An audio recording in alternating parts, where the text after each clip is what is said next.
Hello, everyone, and welcome to another episode of the I Work in Sports live interview. This is the show where we talk to accomplished sport business professionals who come here to share their knowledge, experience, tips, and advice in order to help you succeed in your career. If we're just meeting, my name is João Frigerio. I'm the founder of I Work in Sport, and I want to thank you for being here with us today. Let me know if this is your first time here or if you're coming back. It's always good to see both familiar faces and get to know new people. So let me know in the comments. Also, please let us know where you're watching from. It's great to know that as well. If you're watching the replay, you can also leave your comments. It's great to know, where people are watching us. And of course, if you're coming back, I presume that you appreciate that type of content. So if you're watching it on YouTube, let me take that opportunity to ask you to subscribe to the channel and mark that the bell button, the bell icon, so to get all the alerts whenever we have new videos up. Now, if you are new here and if you don't know I Work in Sport, so we're a platform to help you accelerate your career in sport. If you want to work in sport or if you already work in sport, we're here to help you either way. We organize events which connect you with recruiters in case you're looking for a job, or with sports management academic programs if you're interested in investing in education. These programs can be a very effective way to enter the industry. By the way, we're actually, in about 3 weeks, we will be organizing another edition of the Education Virtual Expo. So if you are, can you see this here?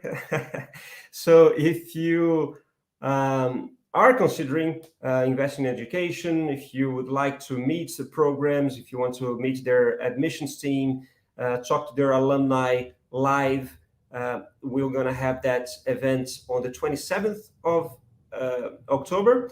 So that will be in the morning in Europe. So also good to the Asian audience. And then on the 3rd of November, it will be more late at night here in Europe, targeted more to the Americas, North America, Latin America. So there is a link in the description here if you're watching on YouTube, so you can register for free, of course, to attend that. Basically, so in addition to YouTube or LinkedIn, where you may be watching us now, we're also on Instagram, Facebook, Twitter. Follow us there. In all those places, you can find us just as I Work in Sport. And now let me introduce you to my guest. So today I have the pleasure to talk to my good friend Solomon Mudege, a group leader of development programs at FIFA. I've known Solomon since when he did the FIFA Master in 2009/2010. I think he graduated in 2010, if I'm not mistaken. So it's been a long time. And I've been very pleased to see how much he has grown in his career. And well, he continues to do so. So we will learn more about his story and how he left Zimbabwe to eventually live in Zurich, working for FIFA. We will talk about the development programs he leads at FIFA and much more. Right, so let me invite Solo to join me. If you've been here before, you know that I'm going to call the intro. So right after this.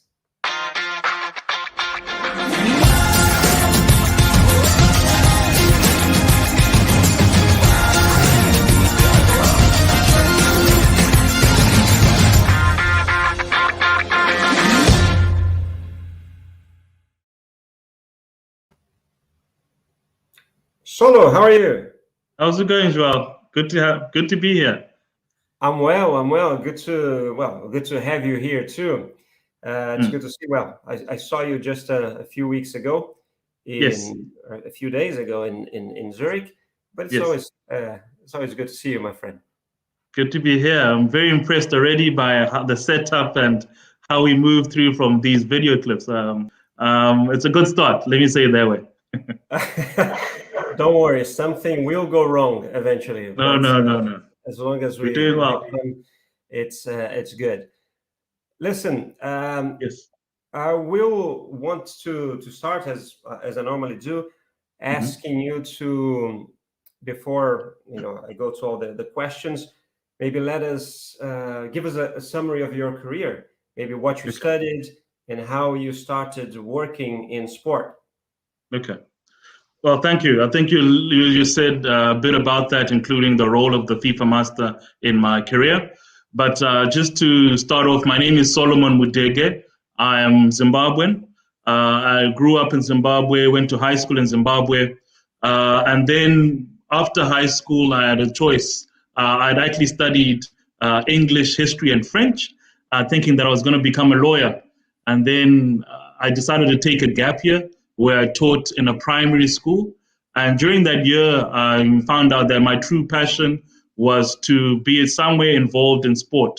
Like most kids in Zimbabwe, I always dreamed of being a soccer player, but you'd quickly realize that, hey, I'm 19.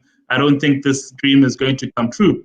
So I ended up doing BCom in sports and recreation management. I did that in Port Elizabeth, South Africa, sort of as a compromise for a football career that never took off. And then at that university, I did my BCom, as I said. That was in 2002.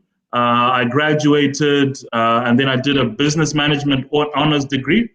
And I was also involved in a local academy at that time. The South African system is that in each province, there's an academy which focuses on elite talent, which has medal potential.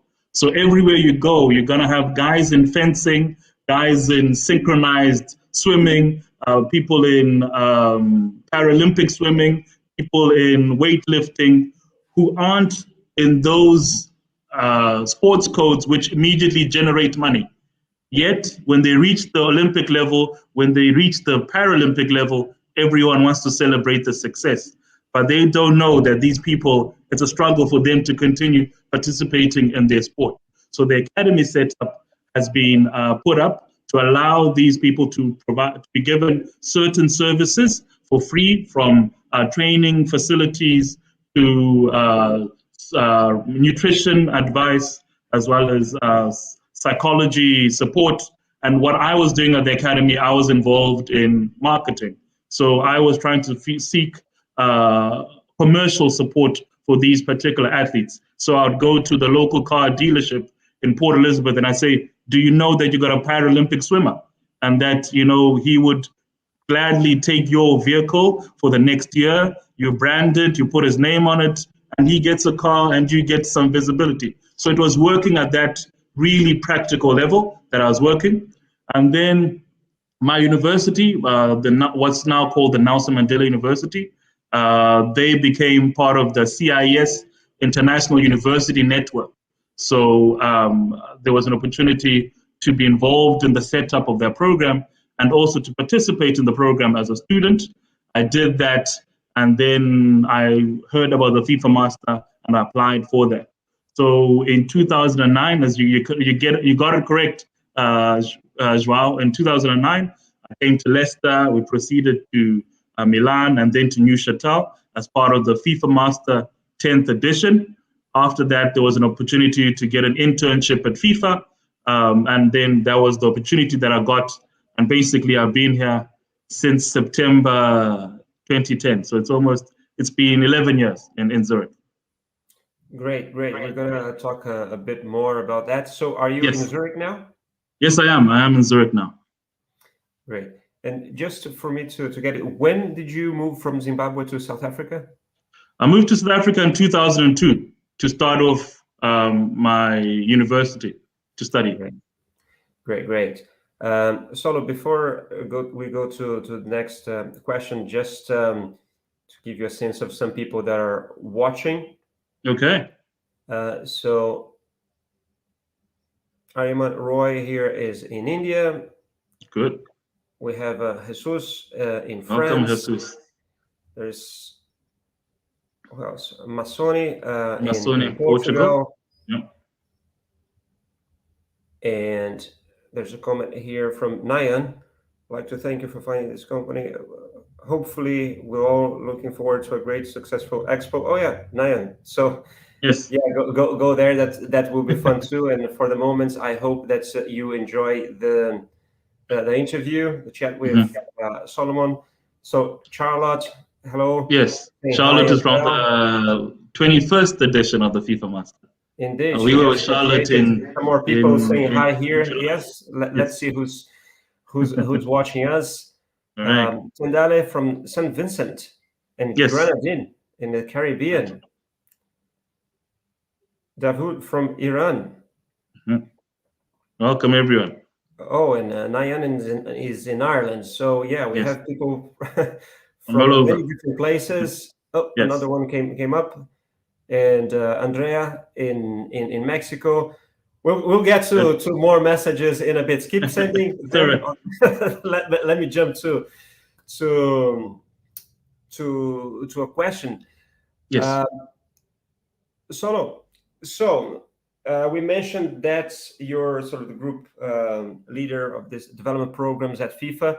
Maybe before we get to that position, that's we'll ask you to tell us more about what it is. So you just mentioned how you entered FIFA in 2010.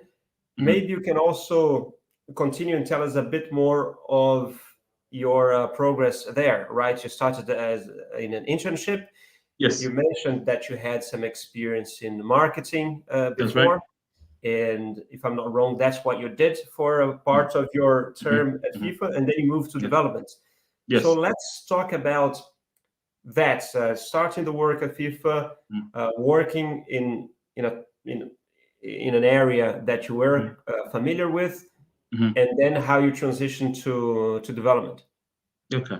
So when I started at FIFA, I was an internship, and it was a 3-month cycle in different divisions. So I started off in the competitions division, where a gentleman called Nick Lau was in part of my team and was very instrumental in assisting me in settling in. I understand that now he's trying to get it to the Winter Olympics. I understand, for Trinidad and Tobago. Yes, so Nick Lau was the one person who was helping me. And then I was looking at competition processes. So the whole idea of knowledge transfer was starting up, and FIFA was trying to implement it. So I was involved in that. A lot of manuals and handbooks, which really gave me an insight into how tournaments are organized. So after that 3 months, I then went to marketing and communications, where another person who's now involved in the world of marketing and sort of working on the cutting edge of marketing advancements, another gentleman called David Fowler. I was working with him for 3 months. He was in Portugal today. I couldn't meet him. He's my classmate. There you go. There you go. So I was working with David Fowler. As I said, I was working in marketing in South Africa. I did a bit of writing. So I was writing and doing press releases. It's the same thing that I was doing for David Fowler and his team. Then after another 3 months, I went to TV broadcasting, where I was working for another gentleman called Arnaud Lemantier. And in our team, there's another lady called Vanessa Faucolin. And she was also helping me. We were working on the relationships with broadcasters, specifically in the lead up to the 2011 FIFA Women's World Cup and events in Mexico and Colombia as well.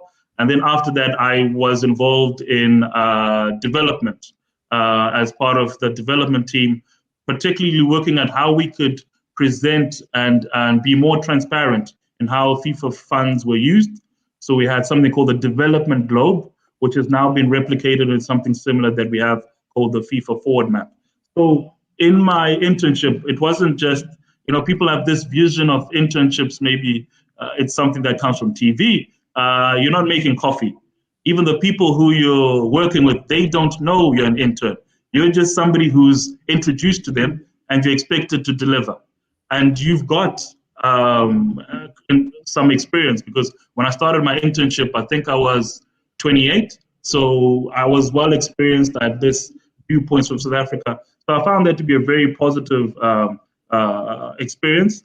Afterwards, the guys in marketing, they were interested in my skills. So I ended up working initially on the Castrol account as the FIFA World Cup sponsor, and then eventually on Continental and Hyundai and Kia.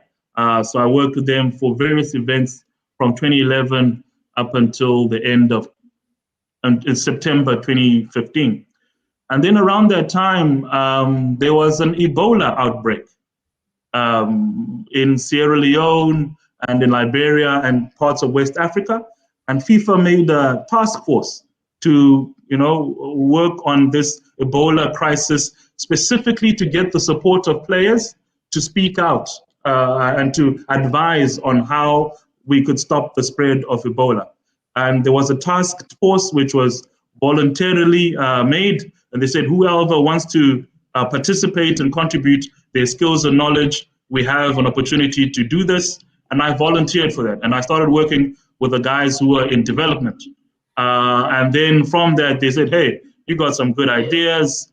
And maybe what's different from other Anglophone Anglophone people from Africa is that I can speak French. So they said, okay, you speak English, you speak French. Why don't you come and work in development? So I thought that, hey, to get the opportunity to work in Africa, my continent, and to see specifically the impact of the work that I was doing, that was an opportunity that I was looking forward to. And then in September 2015, I moved over to the development.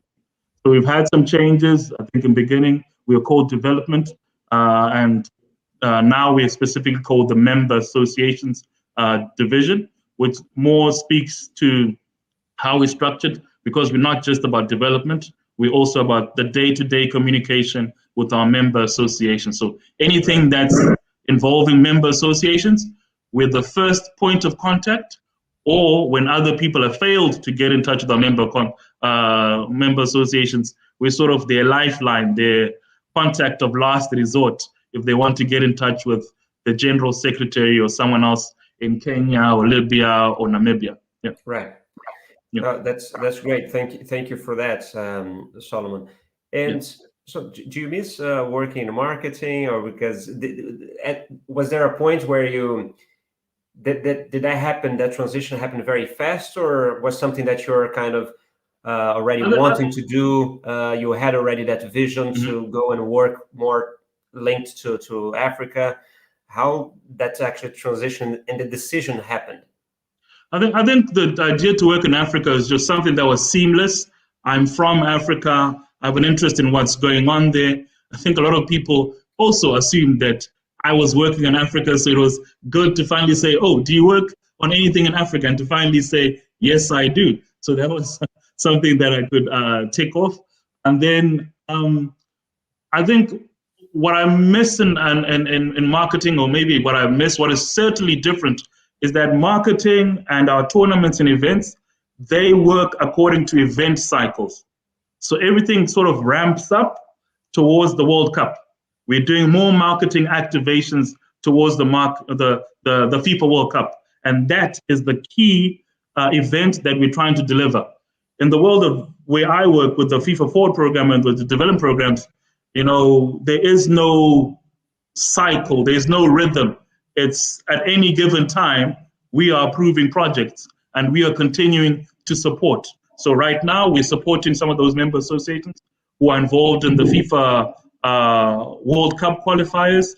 We're also supporting regional events. So today, some people will be aware, in the COSAFA, Southern African region, there's an ongoing women's football championship in which FIFA has been funding and making sure that our member associations can participate. So there isn't an ebb and a flow. It's sort of a constant effort that is required to deliver all the work that we do. Right. Solo, let me just give a shout out to a few other people who left messages here for you, so you know who's watching us. This is Gerald in Kenya. Yes. Regina, I'm assuming in Brazil. Hello. Francis from Zimbabwe, but currently in South Africa. Okay. Following your footsteps. I know Francis very well. Good, good. So Alexander also saying hi to you. I know Alex. Alex is a great guy. He's at CAF, communications director at CAF. I was with him from April to June. We were very closely together with Alex. Thank you for watching, Alex. Don't forget to subscribe to our channel. Mafi Toloi saying hi as well. Don't need to call me Mr. João is enough. Thank you. And thank you for helping us. Actually, he's also based in South Africa. Okay. We have, this is Taruka in India. Okay. Veronica here, really enjoying what you're saying. She says, awesome. And she's in Botswana. And also shout outs to Rafael Ferrari, who's watching us as well. By the way, it's nice that you guys let us know where you're watching from as you're doing. Keep doing that. But also, you know, this can be interactive. If you have questions for Solomon, just write questions in your comment, and we'll get to him. Okay. So, and what about your role now? For how long you've been with this title of group leader for the development programs? Since when? So I've been group leader since the start of 2019. We at the moment we've got a director who oversees the development programs in Africa. At the moment we don't have a director yet, but my group leader role is that I look a lot after English-speaking Africa and provide cover for French-speaking Africa, as well as I am involved in a lot of events with CAF. So that's why I said it's a pleasure to meet and to see that Alex is here. He's somebody who I know has been delivering a lot of good programs in Africa, managing the communications of CAF. So I've got a lot of involvement with CAF as well. So I've been doing that since 2019, the start of 2019.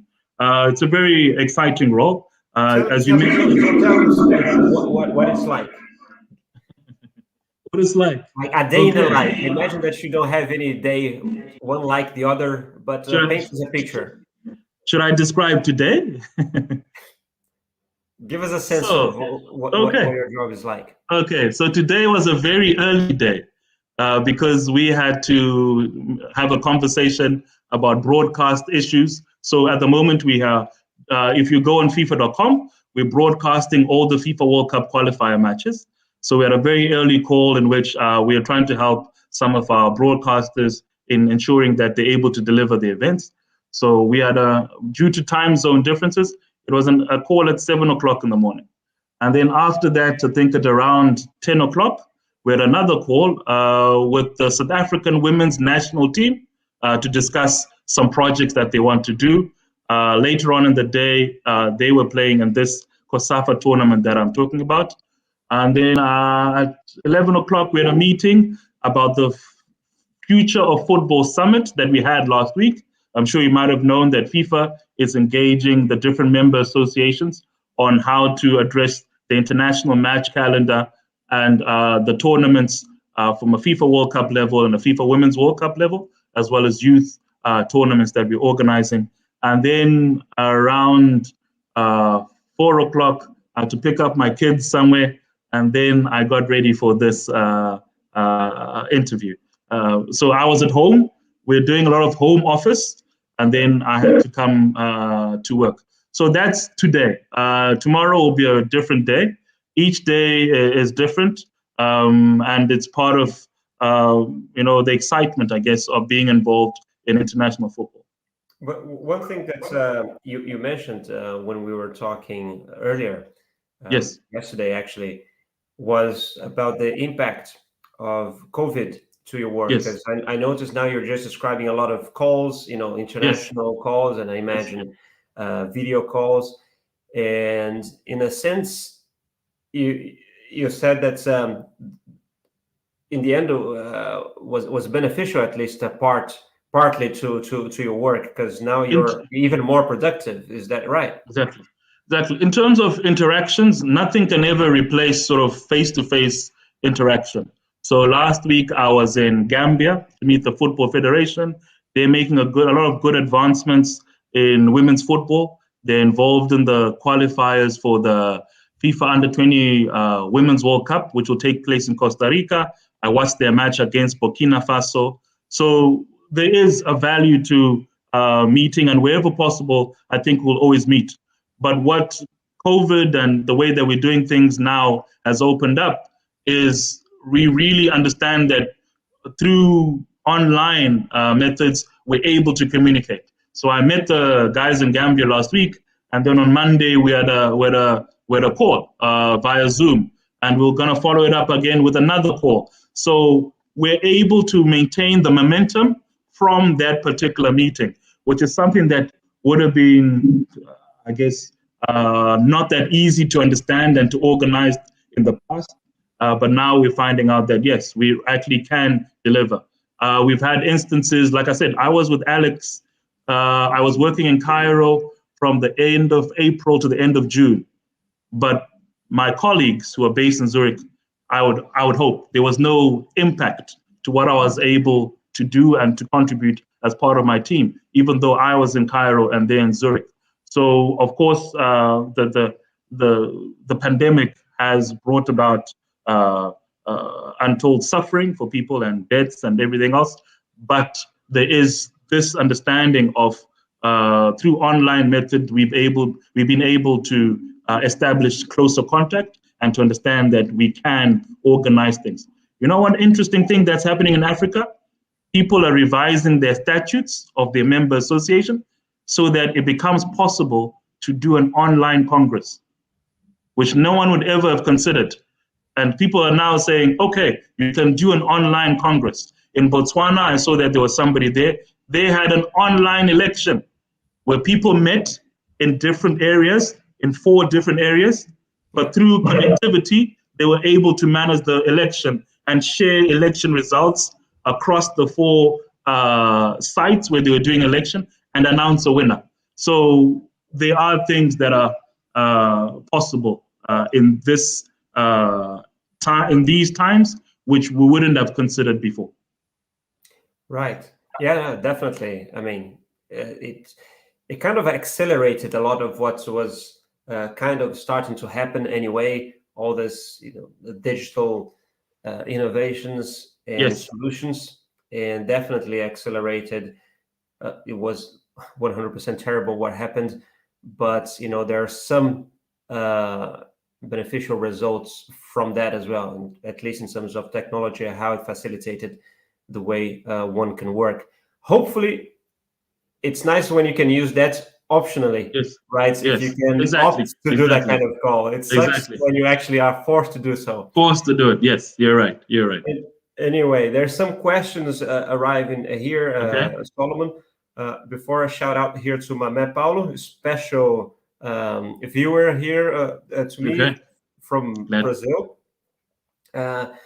Gerald Oching, he's actually asking, how did Solomon start his career in the international sports arena, having hailed from Zimbabwe? Gerald, that was, I think you just connected a little late, because I think that was the first question we asked. So he told us about that. So I will recommend that you watch the replay, right? So he will explain exactly how he left Zimbabwe, went to South Africa, to university there, then applied for the FIFA Master, and then started working at FIFA. Yes. There's a couple of others. We will get to that in a second. In fact, I think you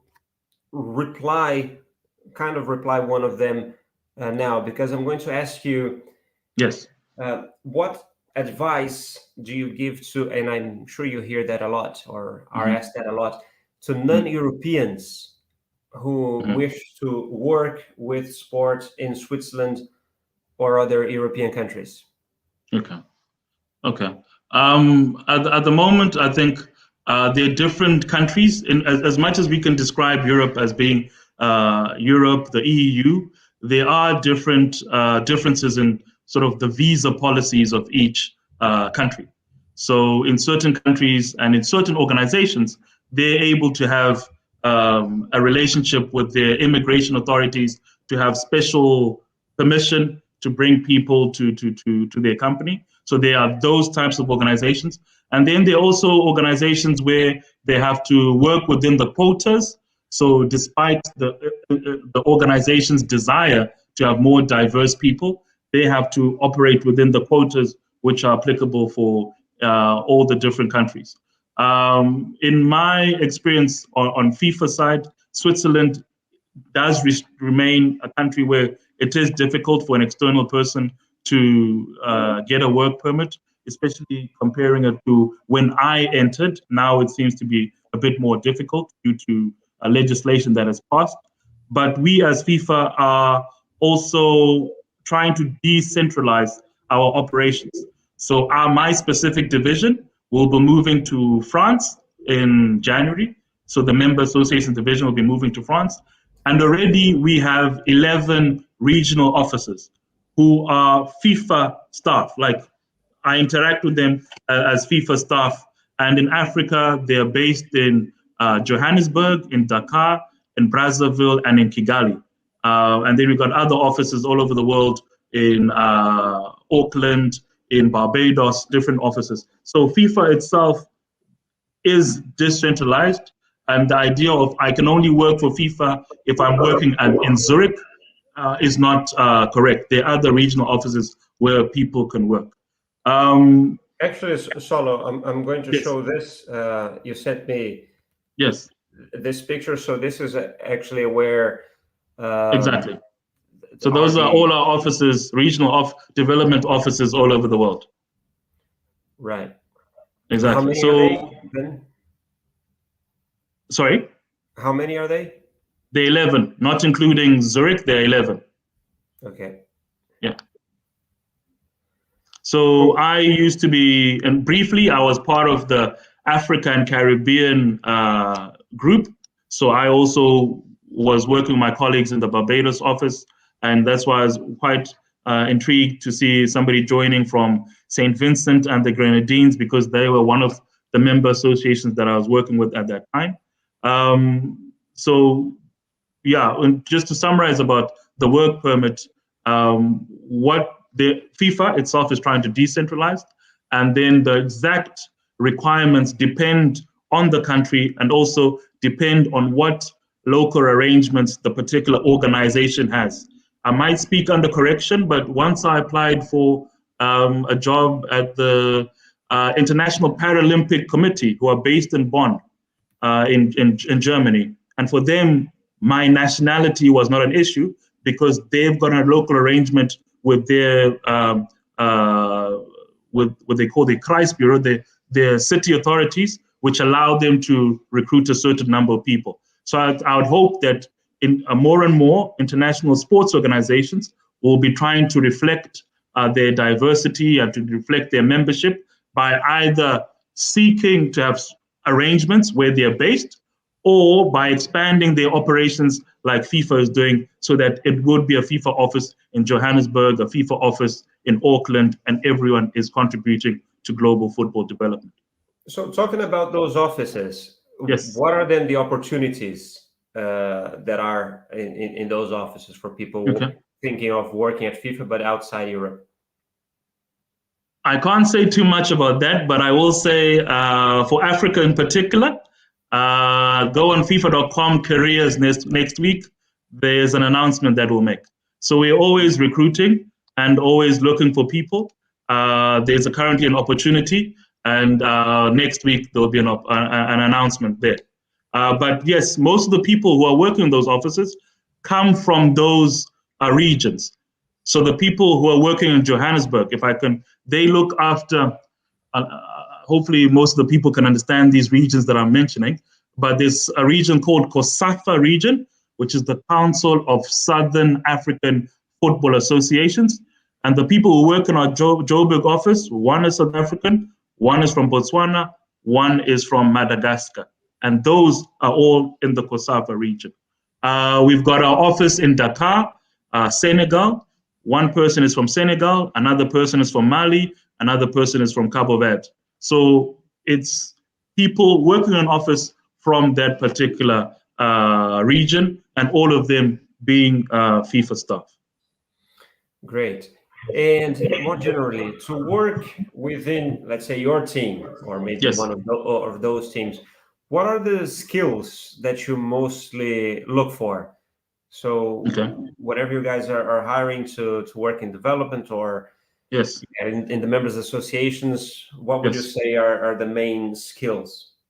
I think most of the skills would involve some sort of previous experience in either federation or sports or participation in sport.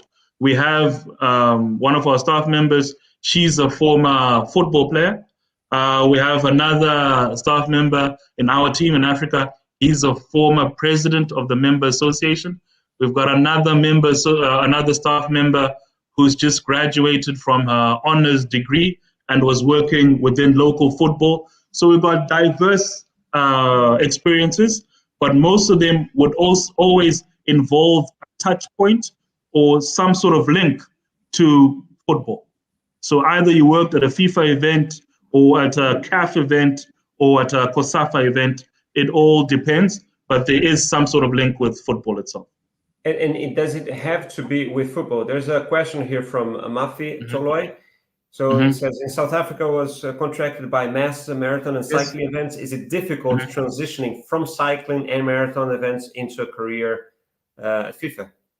It depends. I think, as you will explain at the expo, Joao, sport has become very specialized.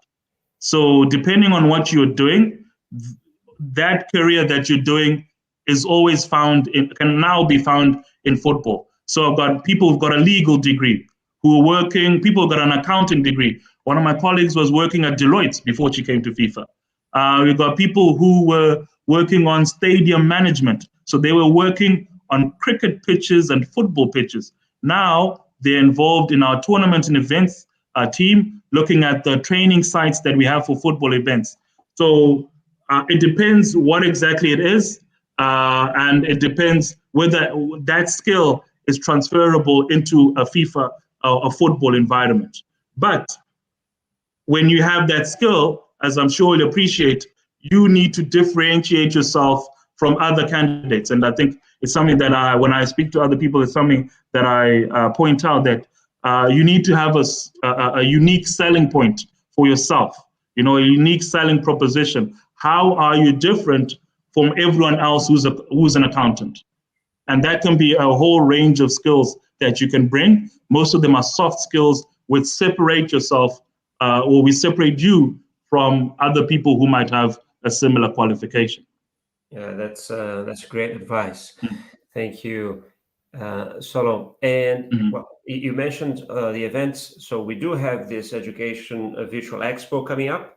So I'd like to ask you about the importance of education for someone pursuing a career in sport. Maybe you can talk about that. And before you do, there is a question linked to that from, where is that? Nayan.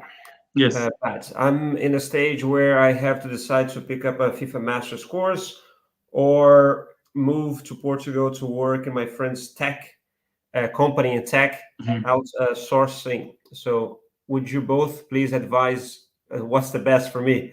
It's a difficult one, but if you want to reply to my question and touch on Nayan's as well. So I think it's quite difficult without knowing the full context on how to advise.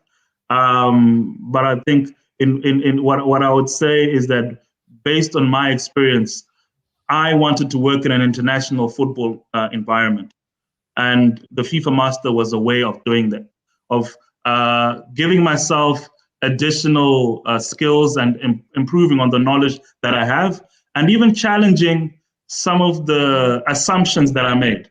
For example, I know you're a follower of Serie A and Italian football as well. When I was in South Africa, I heard about how AC Milan and Inter, they share a stadium.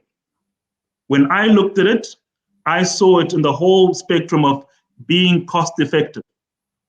They share a stadium because the actual cost of building your own stadium and running it is too much, therefore, this is a hybrid solution that they see works for them.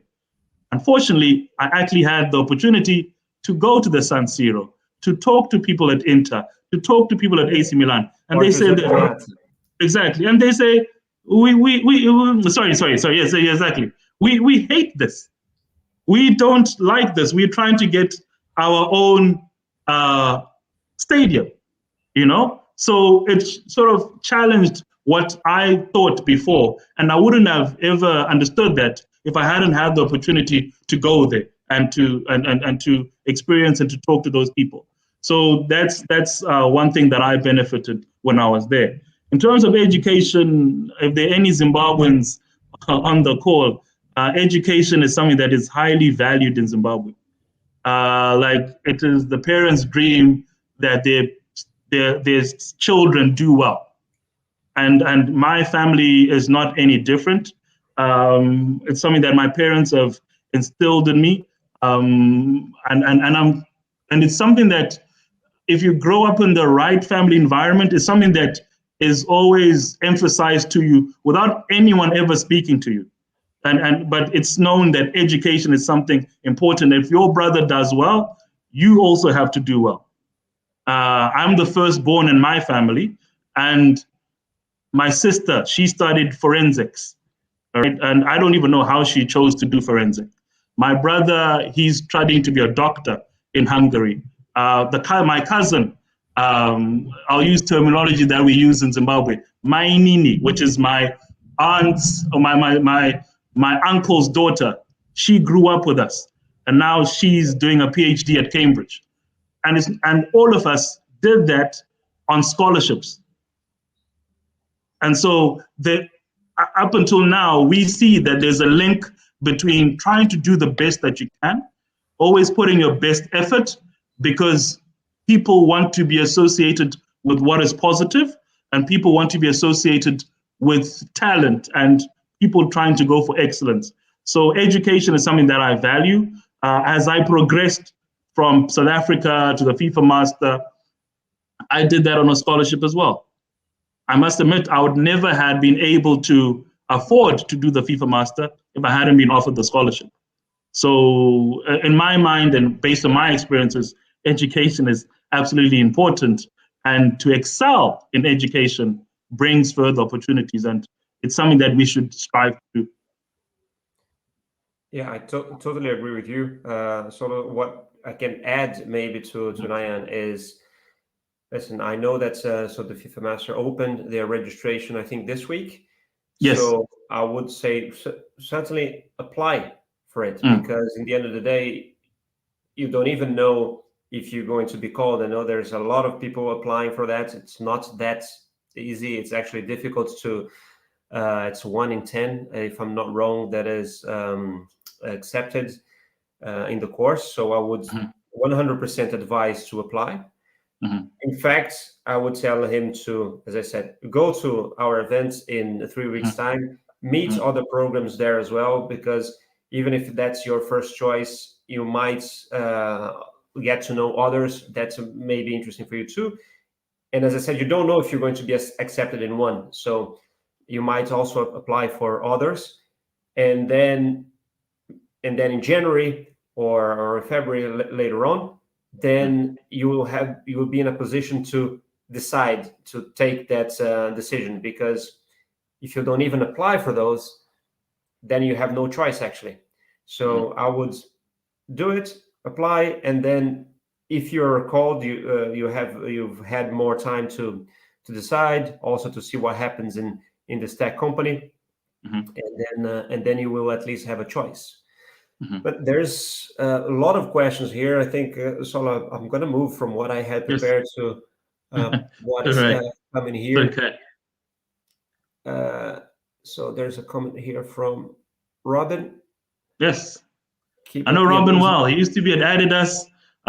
He can speak to our marketing efforts, and he's an inspiration himself because he's now doing some entrepreneurial things. So it's good to see Robin's, Great. So thank you for watching, Robin.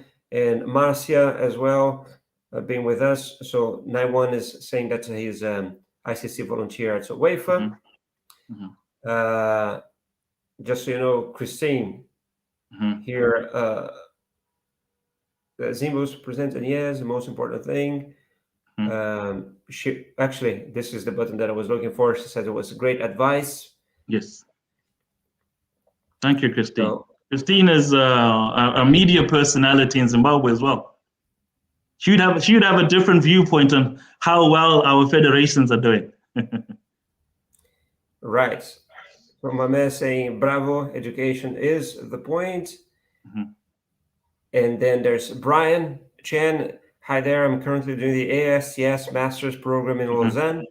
I'm looking for a minimum 2-month internship from June 2022. What are the best ways for me to find one in FIFA? Many thanks.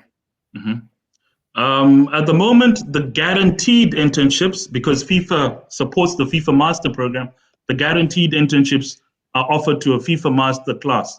So when was it? I think on Monday, I was involved in an induction for new FIFA staff. And out of those, there are about 4 or 5 FIFA Master graduates who are joining FIFA. And then from time to time, it is true that there are other internships that can be offered by FIFA, depending on the needs and depending on the qualifications. AISTS is something that I know very well, and it's a program that I know very well. Some of my colleagues did the AISTS. I was in Nigeria 2 weeks ago, and there's a gentleman there called Bim who runs an organization which is doing commercial rights in Nigeria, and he also did the AISTS. So it's a well-recognized qualification. What I would advise is for them to write to HR, or it's even better if their organization writes officially to FIFA to say, we've got these students who might be interested, and I'm sure the FIFA HR department would have a response or possibly see what they can do. Brian, what I can say on that to Brian Solo is that, well, the ASTS normally also participates in the I Work in Sport job fair that will be in May next year, on the 20th of May. And then FIFA has been there since the beginning too. I know that they have brought in some alumni or people graduating from the ASTS to work at FIFA to do internships there, that they met at the job fair. So yeah, you will have the opportunity to meet FIFA and employers from many other organizations there too. So time is moving fast, and I do have a few more questions here. No problem. I will come back to the questions just and comments. Just say hi to Serge.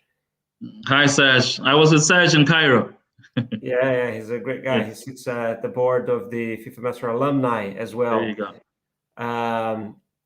Now, let's talk about the FIFA Forward, right? So yes. I imagine that, you're involved in that, heavily involved with that. And we hear basically about the FIFA Forward. What we hear is that that's money that FIFA gives to each national member association. But maybe you can explain how the member associations qualify to get that money, how that money is used, maybe give people a better sense of how that works. Okay. I'll try and be brief and summarize the process because this is the daily work of several people and all these regional offices that I showed you. But the FIFA Forward program is based on giving funding to allow investment in football development, ensuring that there's an impact for the use of that funding, and at the end of it, making sure that there's sufficient oversight on how those funds are used. As with most things with FIFA, at the as the base, we have every member association having the same entitlement. So for the FIFA Forward program, each member association gets $2 million for a 4-year cycle. So from 2019 until the end of 2022, what number did I say? There's $2 million for projects, and then there is $4 million for operational costs. Operational costs means organizing courses, paying salaries, supporting your national teams in the different levels, men's, women's, youths, organizing your congresses, having training, as I said, for referees, coaches. All those are operational issues. Allowing yourselves to have, or assisting yourselves to have your statutory audit yourselves as defined not just by FIFA, by the regulatory bodies that you have in your country to register with your Department of Sport or your sports council. So in a 4-year cycle at a basic level, every member association gets $6 million. And that $6 million, the operational costs are for the use of the member association. They get that in line with certain criteria that they have to meet. And then the $2 million is for dedicated projects that we have.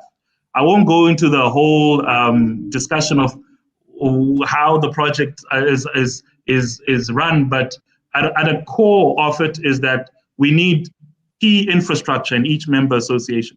So one of them, you need to have a functional technical center. You need to have a suitable headquarters. You need to have access to international standard stadium. So those are the first things that the member associations are advised to get. And then after that, they can do other projects, such as supporting their national teams, investing in more infrastructure, those types of things.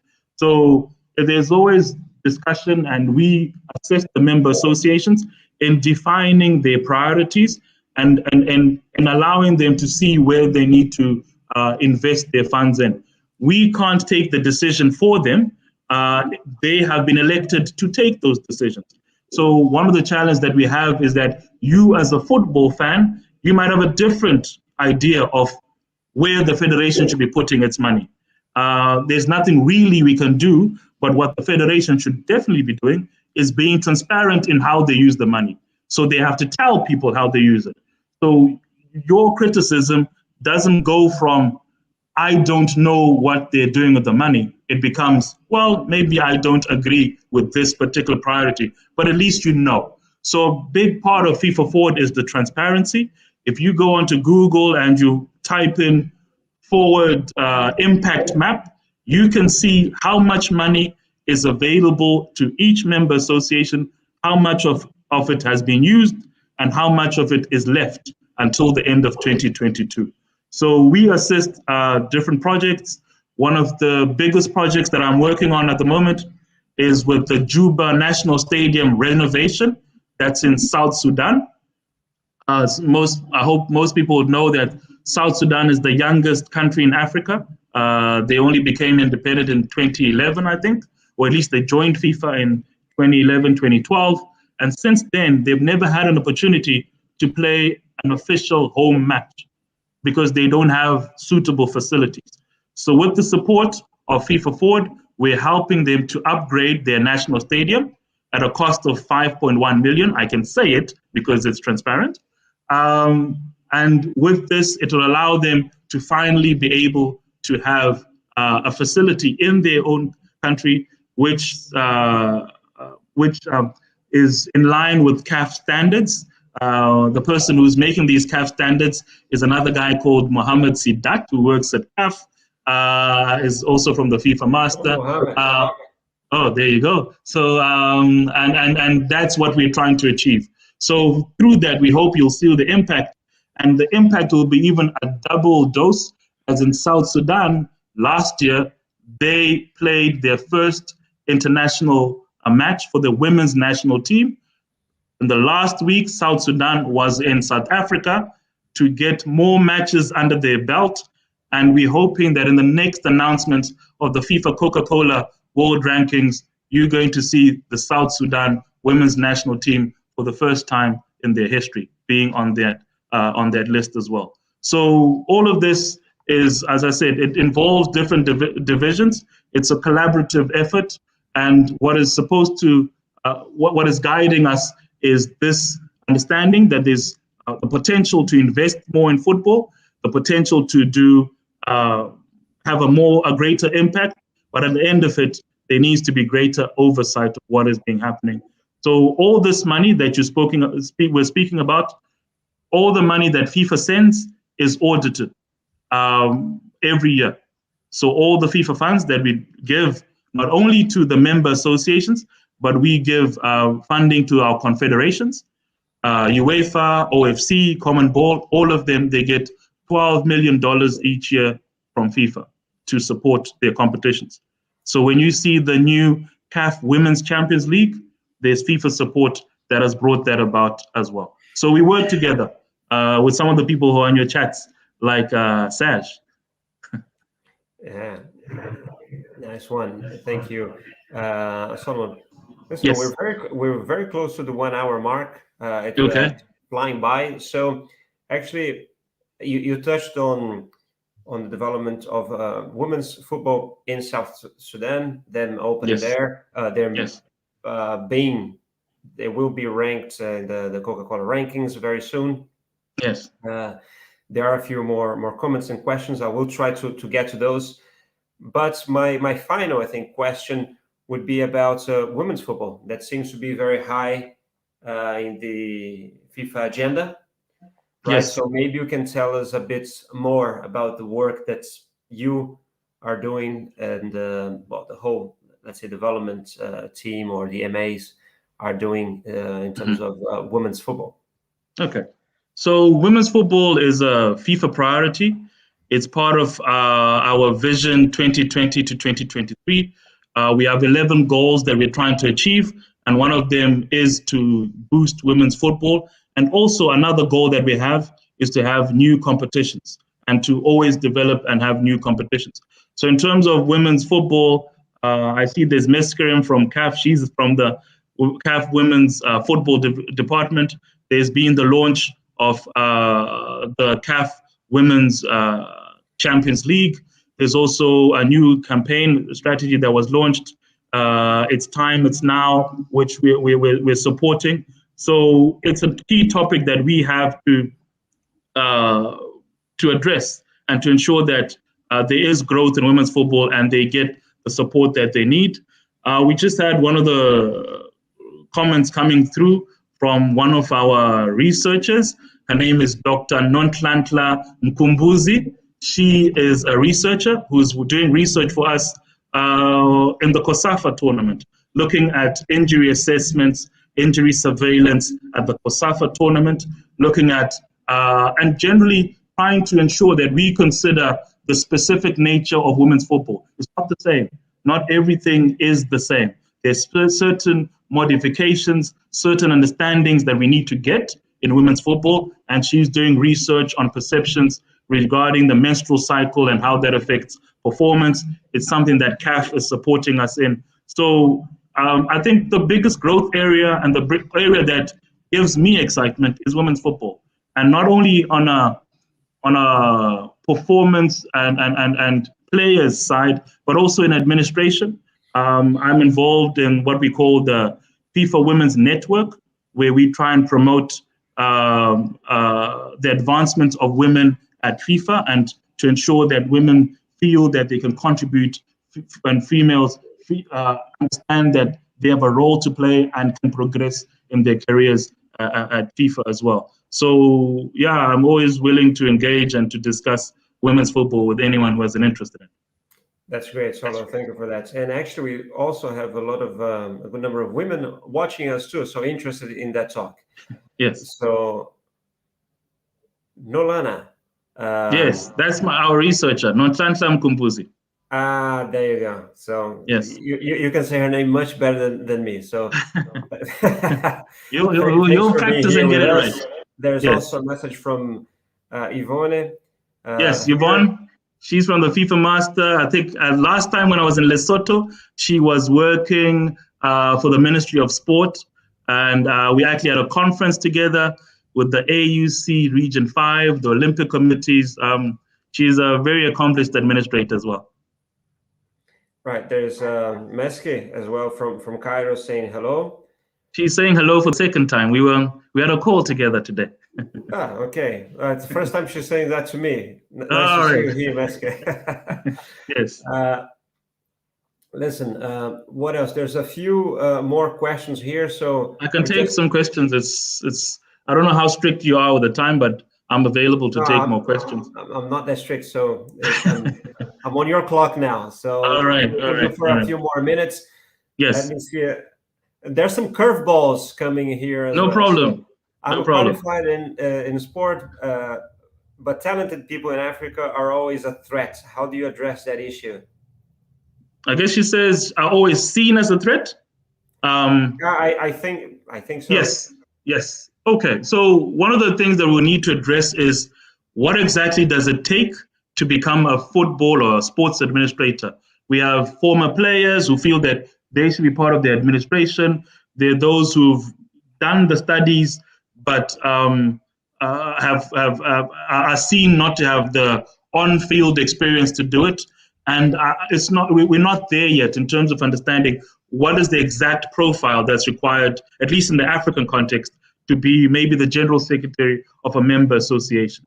We're starting to think, or we're proceeding with educational programs to make them aware of their duties, to give them the skills that are required for them to be as efficient as possible in their roles.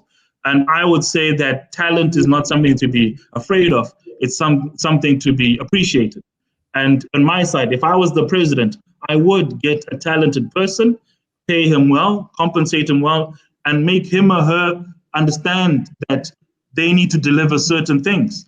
With your talent comes a certain requirement to be accountable. And if we have the people who are talented being given the opportunity, I think it would advance football in Africa a long way. Great, thank you, Solon. Rui Souza, Brazilian, studying international sports management in the Netherlands, says how to combat corruption at the realm of organizations in sport. You mentioned transparency. Yes. But maybe you want to say a few more things about that? We actually, at the moment, we're actually having, through our integrity team, we're actually having a series of integrity workshops with our different confederations. We had one in AFC, we had one in Common Ball, CONCACAF, I think, and now we're doing one in Africa. And that is a multidisciplinary approach. We can't do it ourselves as football organizations. We need to get international organizations involved. We need the assistance of those who are tracking betting patterns and all these different things, so that we can combat match fixing and other types of corruption in sport. So it's something that is being addressed at the moment. As I said, there's this global integrity workshop, and certain countries are starting to put in place the procedures that are needed for this corruption to actually be identified as a crime. In July 2018, you might have heard of a BBC documentary in Ghana, which focused on match fixing that was taking place there.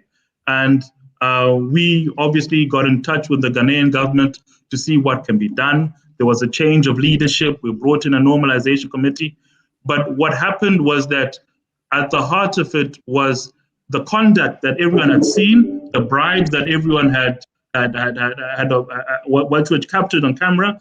It wasn't possible to prosecute those people because it wasn't a crime. In Ghana at that time, at least, it was only a crime if you gave a bribe to a public official. So it's a crime if you give money to a policeman, if you give money to a fireman. But if you give money to a referee, that at that time wasn't a crime. So they're starting to change their laws. I know in my own country, in Zimbabwe, they've now got a sports integrity bill that they're bringing up to address issues such as corruption and even anti-doping. You can be caught with liters upon liters of steroids, but potentially that's not a crime. So we need that crime enforcement angle to be there.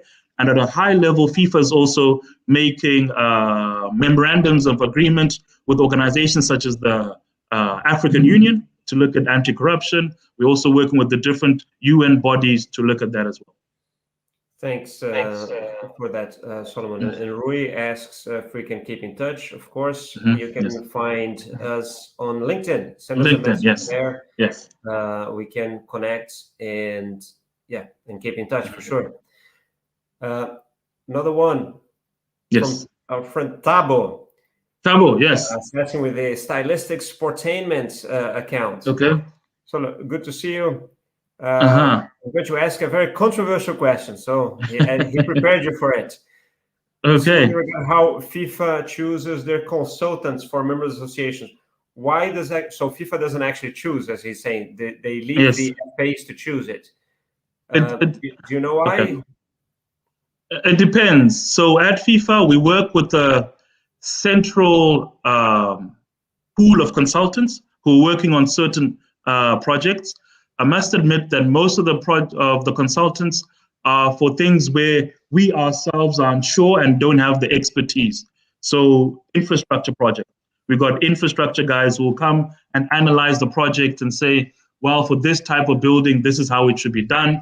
The architect is doing the right thing or has proposed the right thing or the wrong thing. So there is FIFA involvement there, and we give or provide these consultants to the different member associations at no cost. So it's support that FIFA is doing. However, the member associations do have the right to choose their own consultants for certain programs. So in Botswana, I'm aware of let's call it a campaign that's happening where they're trying to give skills development with the different regions in Botswana, and the federation itself has chosen their consultant. And that is something that they can do because they know consultants that understand the local context. I wouldn't be able to go to Francistown, Botswana, and say, this is how we need to administer football in our context, because I don't live in that context. So those types of consultant opportunities is something that FIFA cannot actually control, because it's up to the federation to understand when they need a consultant and when they don't. And then secondly, it's something where the federation, at the end of the day, they work with who they feel can deliver what they need. I would say, I know it doesn't open up the doors for people who might want to become consultants, but I would say that you would get in touch with the federation itself to make a proposal of what you can deliver for them. And I know that Tabo had a very good online session and an online workshop, and I'm sure that would have been acknowledged not only by the Football Association, but by other organizations which are in Botswana. The sports minister came here to FIFA to visit us. I have understood him to be a very open and forward-thinking man. The Botswana National Olympic Committee is also there. The African Union Sports Council Region 5 is also based there. So there are other opportunities as well besides football in Botswana. Great. Solo, we're gonna go. We have a last question from Kendale Mercury here. Okay. Before we go to that, just a few more comments that came in. So actually, Meske is saying that she appreciates the support that you give for women's football. Thank you. We have Erica Frigerio coming home. Come, Erica, I'm waiting for you. She's in Lisbon.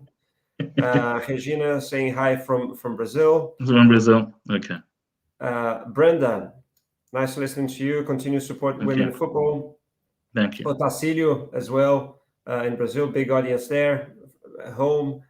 Hello, Ota. And here, Kendale Mercury. Yes.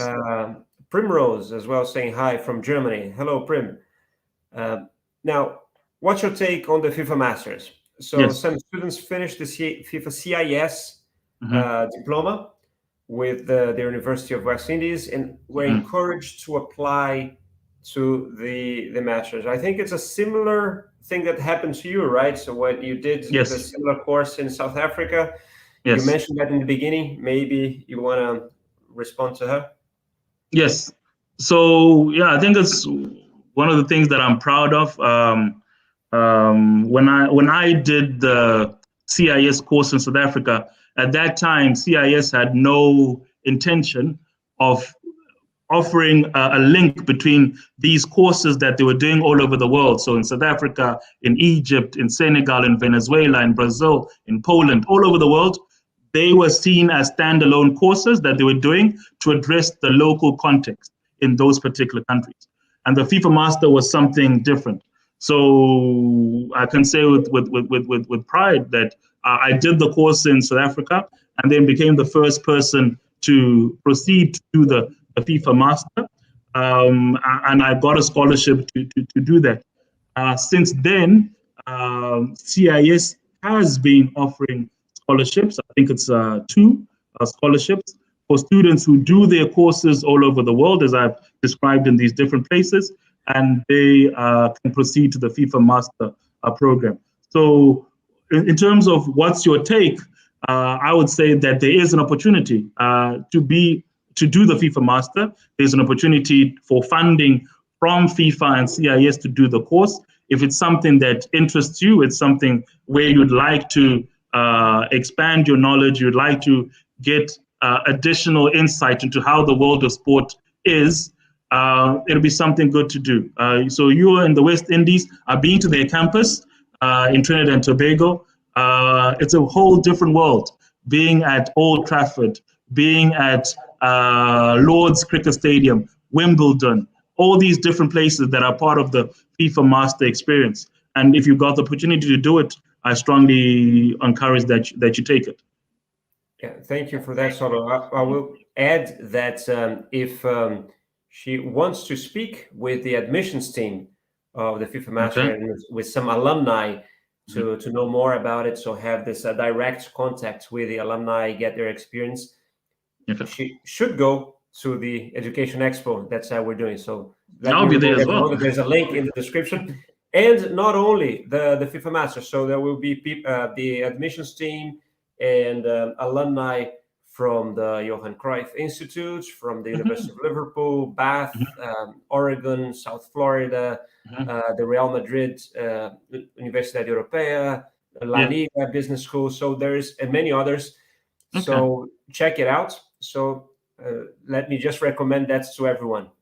It's interesting that you mentioned that, Joao, because a lot of those institutes that you mentioned, I know people who are currently working at FIFA who did those particular courses.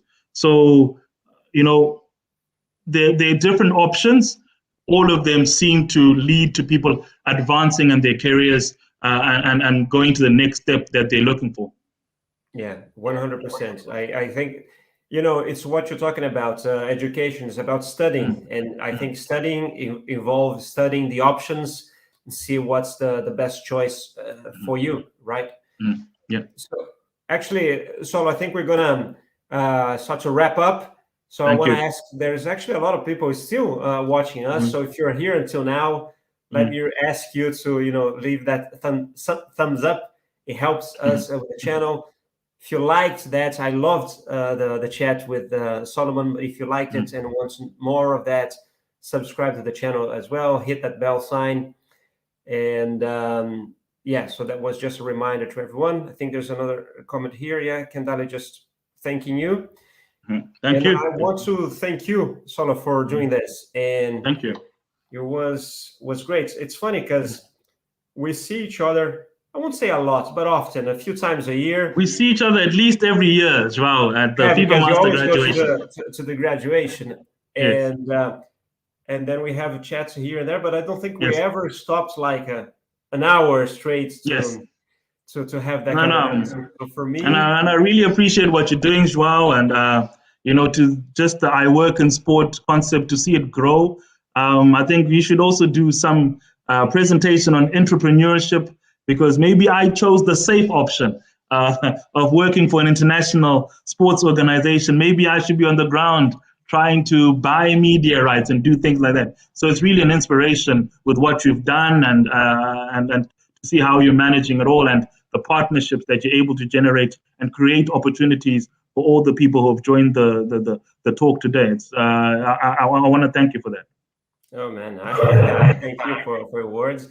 And again, it's funny, we hear a lot of criticism about many governing bodies, including FIFA, but then we see people like you, and we have so many other friends that have such a strong character and are super serious about what they do.